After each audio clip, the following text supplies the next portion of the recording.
नमस्कार दोस्तों, स्वागत है आपका आपके अपने चैनल मी अंबेडकर पर। दोस्तों, बहुजन महापुरुषों ने इस देश के मूल निवासियों के लिए SC, ST, OBC समाज के लिए एक अच्छा सपना देखा था। उन लोगों ने सोचा था कि जो हम अपना जीवन कुर्बान कर रहे हैं इस बहुजन समाज के लिए, आने वाले समय में वो बहुजन समाज देश के शस्त्र बनेगा, इस देश का राज करेगा। हजारों वर्षों से इस देश के मूल निवासियों का अधिकार छीना गया है, इनको अपमानित किया गया है और जानवरों से भी बदतर जीवन जीने के लिए मजबूर किया। हमारे समस्त बहुजन महापुरुषों का यही सपना था कि इस देश का मूल निवासी सभी के बराबर एक समान जीवन जिए, क्योंकि मनुवादियों ने जो कुव्यवस्थाएं बनाई थी उसके अनुसार इस देश के मूल निवासियों का शोषण होता था, अत्याचार होता था, शिक्षा से वंचित किया गया, धन रखने से वंचित किया गया था।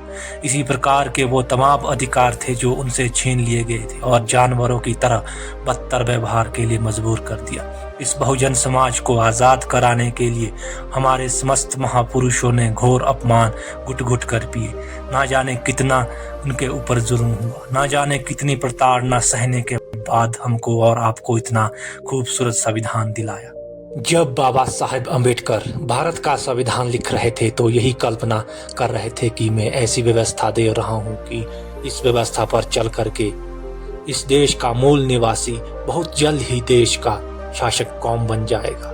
लेकिन आज तक बाबा साहब का सपना पूरा नहीं हो पाया। दोस्तों, ऐसी कौन सी गलती के कारण बहुजन समाज के लोगों ने कर दी कि उनका सपना अभी तक पूरा नहीं हो पाया? उसी की 6 वजह लेकर कि मैं आप लोगों के बीच आया हूँ। दोस्तों, बहुजन समाज के पिछड़ने का जो सबसे पहला कारण है वो कारण है शिक्षा की कमी, क्योंकि बहुजन समाज के लोगों के अंदर आज भी शिक्षा की बहुत ज्यादा कमी है। बहुजन समाज के लोग 10वीं 12वीं पास करके उसको शिक्षा समझते हैं। उनको लगता है कि हमने बहुत बेहतरीन शिक्षा प्राप्त कर ली, परंतु बाबा साहब का सपना पूरा नहीं होगा। बहुत से लोग ITI करके, पॉलिटेक्निक करके सोचते हैं कि हमने बाबा साहब का सपना पूरा किया, लेकिन जब आप सिर्फ स्कूल करते हैं, इंटरमीडिएट करते हैं, ITI करते हैं, उसके बाद आप कहाँ जाते हैं? किसी ना किसी कंपनी में काम करने जाते हैं, वहाँ पर आप मजदूरी करने का कार्य करते हैं। क्या बाबा साहब ने आपको मजदूर बनने का सपना दिखाया था? आज भी हमारे बहुजन समाज के लोग हायर एजुकेशन के लिए तरफ नहीं बढ़ते। जब आप अपने पूरे गांव पे नज़र रखेंगे तो आपको पता चलेगा कि एक भी व्यक्ति बहुत बड़ी यूनिवर्सिटी में कभी नहीं पहुंच पाया। अगर कोई व्यक्ति ग्रेजुएशन कर भी रहा है तो प्राइवेट कॉलेज से ग्रेजुएशन कर रहा है, जिसका कोई मतलब नहीं है। शिक्षा सिर्फ एक सर्टिफिकेट नहीं है। अच्छी शिक्षा के लिए अच्छी यूनिवर्सिटी में जाना पड़ेगा और बाबा साहब ने संविधान के माध्यम से अच्छी यूनिवर्सिटी के लिए अच्छे स्कॉलरशिप की भी व्यवस्था की है। लेकिन आज भी हम उस व्यवस्था को समझ नहीं पाए और स्कूल इंटरमीडिएट करके खुद को शिक्षित समझते हैं। शिक्षा का मतलब सिर्फ नौकरी नहीं होता। शिक्षा ऐसा माध्यम है जो आपको जानवर बनने से रोकता है और आपको इंसान बनाता है। इसका सबसे बड़ा और सबसे परम पूज्य बाबा साहब अम्बेडकर ही उदाहरण है, जिन्होंने सिर्फ शिक्षा के माध्यम से और कोई हथियार नहीं उठाया। उन्होंने सिर्फ कलम उठाया था और हजारों वर्षों का इतिहास रच डाला था। सिर्फ शिक्षा के माध्यम से ही साथियों, बहुजन समाज के पिछड़ने का जो दूसरा कारण है वो कारण है राजनीतिक और सामाजिक ज्ञान की कमी, क्योंकि आज भी बहुजन समाज के लोग राजनीतिक पार्टी में और सामाजिक संगठन में अंतर नहीं समझ पाते। हमारे बहुजन महापुरुषों ने जितना भी आंदोलन चलाया, सामाजिक मूवमेंट चलाया, उन्होंने एक सामाजिक मिशन चलाया था, लेकिन हमारे बहुजन समाज के लोग उस सामाजिक मिशन को ना समझ करके राजनीतिक मिशन के जोड़े मनुवादियों के बिछाए हुए जाल में शिकार बन रहे हैं। मान्यवर काशीराम साहब ने राजनीतिक कंसेप्ट को और सामाजिक कंसेप्ट को इतना बढ़िया समझाया था और आज तक हम राजनीतिक परिवर्तन और सामाजिक परिवर्तन में नहीं अंतर समझ पाए। और जब हम ये यकीन मानिए हम अपने ही पार्टी को, अपने ही सामाजिक संगठनों का विरोध करते रहे, जिसका फायदा मनुवादी पार्टी और मानवाधिकार संगठन उठाते रहे हैं।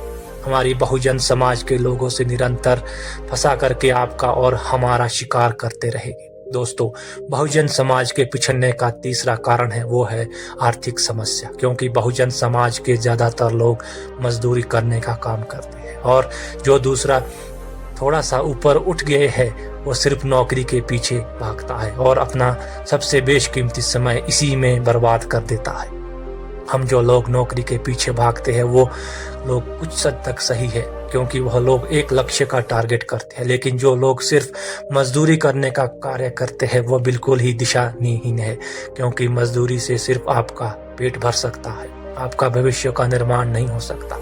हमारे बहुजन समाज के 1% लोग भी बिजनेस की तरफ नहीं जाते, मजदूरी करना पसंद करते हैं, गंदे से गंदे नाले में कूद करके सफाई करना पसंद करते हैं, लेकिन अपने खुद की दुकान डाल करके खुद का बिजनेस करना पसंद नहीं करते। एक तौर से कहा जाए तो गुलामी का जीवन उनको मंजूर है, लेकिन खुद की दुकान डाल करके खुद का बिजनेस करके मालिक बनना मंजूर नहीं है। अब यह जरूरी नहीं कि बहुत बड़ा ही बिजनेस हो, बिजनेस छोटा भी किया जा सकता है, क्योंकि इंसान बिजनेस पर तुल जाए तो बेचने वाले तो हवा भी बेच देते हैं गुब्बारे में भर करके। साथियों, बहुजन समाज के पिछड़ने का जो चौथा कारण है और वो ही मुख्य कारण है, वो है शराब की लत। बहुजन समाज को जो सबसे ज्यादा खराब किया है जो शराब ने ही किया, क्योंकि बहुजन समाज के लोग ज्यादातर मजदूरी करने का कार्य करते हैं।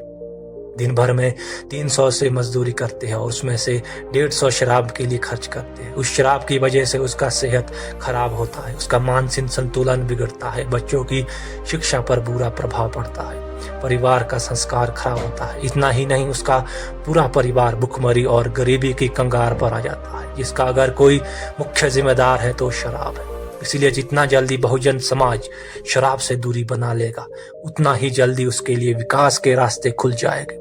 साथियों, बहुजन समाज के पिछड़ने का जो 5वां कारण है वो है बहुजन महापुरुषों के द्वारा बताया गया मार्ग पर ना चलना।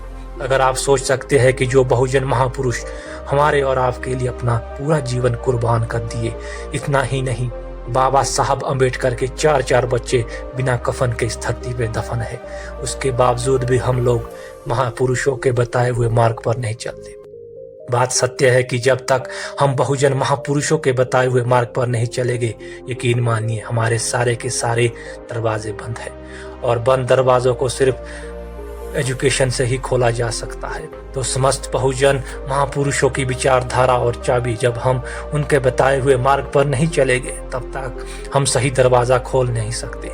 साथियों, बहुजनों के पिछड़ने का जो 6ठा कारण है वो है अनुशासनहीनता, क्योंकि जब आप अनुशासनहीन रहेंगे, चाहे आप राजनीतिक संगठन में है, चाहे सामाजिक संगठन में रहेंगे, अपने परिवार के बीच रहे, अगर आप अनुशासनहीन है तो आपका कामयाब होना निश्चित है। जब आप अनुशासनहीन रहेंगे, आप ठोकरें खाते रहेंगे, चाहे आप किसी भी क्षेत्र के हो, अनुशासन का पालन करेंगे। साथियों, इन्हीं 6 कारणों की वजह से बहुजन समाज पिछड़ा हुआ है। यदि आपको कोई और कारण महसूस होता है तो हमें कमेंट करके जरूर बताइएगा, और मुझसे हुई त्रुटियों के लिए हमें क्षमा कर दीजिए। वीडियो देखने के लिए आपका धन्यवाद।